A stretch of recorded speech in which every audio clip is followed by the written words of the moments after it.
اعوذ باللہ من الشیطان الرجیم بسم اللہ الرحمن الرحیم السلام علیکم۔ یہ اس وقت کا واقعہ ہے جب روئے زمین پر انسانی زندگی ابتدائی حالت میں تھی اور حضرت حوا کے بطن سے ایک لڑکا اور ایک لڑکی پیدا ہوتے تھے۔ ایک ساتھ پیدا ہونے والے لڑکے اور لڑکی کا نکاح دوسری مرتبہ پیدا ہونے والوں کے ساتھ کر دیا جاتا تھا۔ حابیل اور قابیل حضرت آدم علیہ السلام کے بیٹے تھے۔ جب یہ جوان ہوئے تو دستور کے مطابق حضرت آدم علیہ السلام نے قابیل کا نکاح غازہ نامی لڑکی کے ساتھ جو حابیل کے ساتھ پیدا ہوئی تھی کرنا چاہا، لیکن قابیل اس پر رضامند نہ تھا کیونکہ وہ اس لڑکی کو پسند کرتا تھا جو خود اس کے یعنی قابیل ہی کے ساتھ پیدا ہوئی تھی۔ اس کا نام اکلیمہ تھا اور یہ غازہ کے مقابلے میں بہت زیادہ خوبصورت اور حسین و جمیل تھی۔ حضرت آدم علیہ السلام نے قابیل کو سمجھایا، یہ اللہ کا حکم ہے، اکلیمہ تمہارے ساتھ پیدا ہوئی اس لیے وہ تیری بہن ہے، اس کے ساتھ تیرا نکاح نہیں ہو سکتا۔ مگر قابیل اپنی ضد پر اڑا رہا۔ بالآخر حضرت آدم علیہ السلام نے ان دونوں بھائیوں کو حکم دیا کہ تم دونوں اپنی اپنی قربانی اللہ کے حضور پیش کرو، جس کی قربانی مقبول ہوگی وہی اکلیمہ سے نکاح کا حقدار ہوگا۔ اس زمانے میں قربانی کی مقبولیت کی علامت یہ تھی کہ لوگ اپنی قربانیاں پہاڑ پر رکھ دیتے تھے اور آسمان سے آگ آ کر انہیں جلا دیتی تھی۔ قابیل کھیتی باڑی کرتا اور حابیل جانور پالتا تھا، چنانچہ قابیل نے گندم کی ناقص ترین بالیاں اور حابیل نے ایک خوبصورت اور موٹا تازہ مینڈا قربانی کے لیے ایک پہاڑ پر رکھ دیا اور اللہ تعالیٰ سے دعا مانگی، یا الہی ہماری قربانی کو قبول فرما۔ آسمان سے آگ نے زہر ہو کر حابیل کی قربانی کو جلا دیا اور قابیل کی قربانی قبول نہ ہوئی، جس سے قابیل کے دل میں حابیل کے لیے غصہ، حسد اور بغض پیدا ہو گیا اور وہ حابیل سے کہنے لگا، میں تجھے مار ڈالوں گا کیونکہ تیری قربانی قبول ہو گئی ہے۔ حابیل نے قابیل سے کہا، اللہ پرہیزگاروں کی قربانی قبول کرتا ہے، اگر تو میرے قتل کے لیے مجھ پر ہاتھ اٹھائے گا تو میں تجھ پر ہاتھ نہیں اٹھاؤں گا، کیونکہ میں اللہ سے ڈرتا ہوں۔ قربانی دے کر دونوں بھائی حضرت آدم علیہ السلام کے پاس آئے۔ حضرت آدم علیہ السلام نے فرمایا، اے قابیل، تیری بہن اکلیمہ اب حابیل پر حلال ہوئی اور تجھ پر حرام۔ قابیل جو ہوس کی آگ میں جل رہا تھا، یہ دیکھ کر مایوس ہو گیا کہ اکلیمہ اب اس کے نکاح میں نہیں آ سکتی، اس لیے وہ حابیل کو مارنے کی تدبیر میں رہنے لگا۔ اس دوران جب حضرت آدم علیہ السلام مکہ تشریف لے گئے، ایک دن جب حابیل سو رہا تھا تو قابیل نے اس کے قتل کا ارادہ کیا، لیکن وہ اس بات سے انجان تھا کہ قتل کس طرح کیا جاتا ہے، کیونکہ اس زمانے تک قتل کا کوئی واقعہ رونما نہ ہوا تھا۔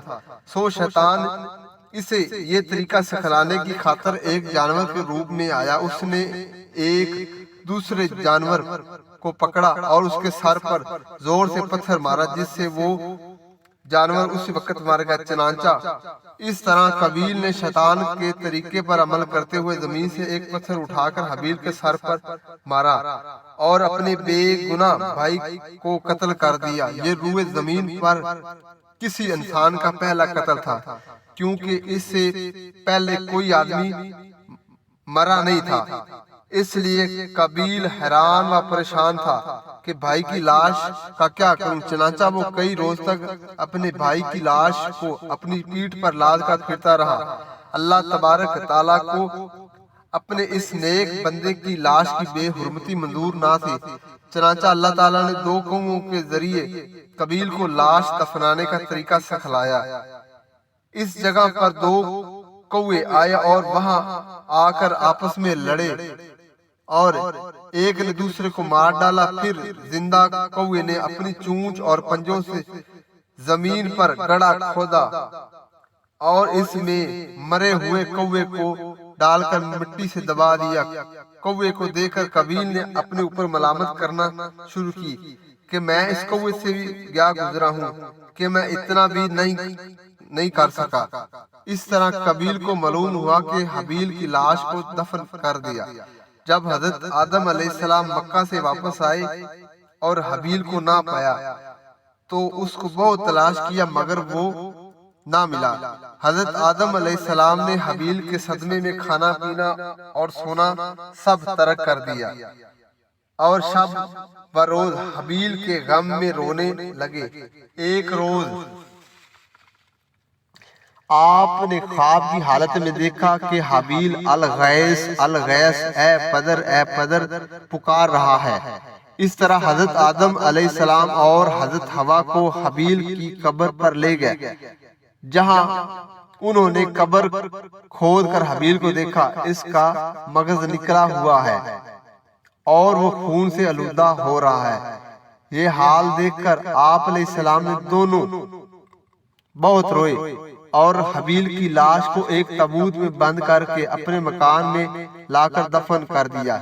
اس وقت آپ علیہ السلام کے 120 بیٹے تھے، جن میں سے سوائے حابیل کے کوئی مرا نہیں تھا۔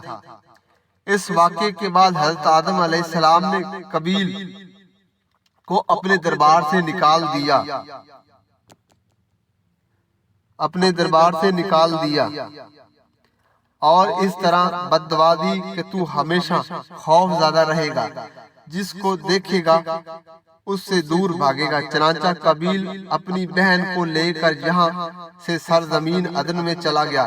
قابیل جو بہت خوبصورت تھا، بھائی کا خون بہاتے ہی اس کا چہرہ بالکل سیاہ اور بدصورت ہوگا۔ وہاں ابلیس اس کے پاس آ کر کہنے لگا، حابیل کی قربانی کو آگ نے اس لیے کھا لیا تھا کہ وہ آگ کی پوجا کرتا تھا، لہذا تو بھی آگ کی پرستش کیا کر۔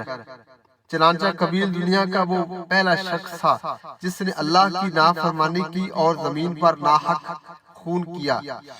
یہ وہ پہلا مجرم ہے جو جہنم میں ڈالا جائے گا۔ حدیث میں ہے کہ زمین پر قیامت تک جو بھی خون ناحق ہوگا، اس کے عذاب کا ایک حصہ اور گناہ قابیل پر ہوتا رہے گا، کیونکہ اس نے سب سے پہلے قتل کا ایجاد کیا۔ اب آتے ہیں اس بات کی طرف کہ دنیا میں قابیل کا انجام کیا ہوا۔ عدن کی زمین میں آ کر قابیل کی اولاد خوب پھیلی پھولی۔ اس نے یہاں حنوک نامی ایک شہر آباد کیا جس میں قابیل کی اولاد رہا کرتی تھی۔ پھر قابیل کی 5ویں نسل میں لامک نامی ایک لڑکا پیدا ہوا۔ وقت کے ساتھ ساتھ لامک کی نظر دھندلانے لگی اور اسے کم نظر آنے لگا۔ ایک دن اس کا بیٹا بلقائن اپنے باپ کو شکار کے لیے کھیتوں میں لے گیا۔ اپنے بیٹے سے کہنے پر لامک نے ایک سمت میں تیر چلایا۔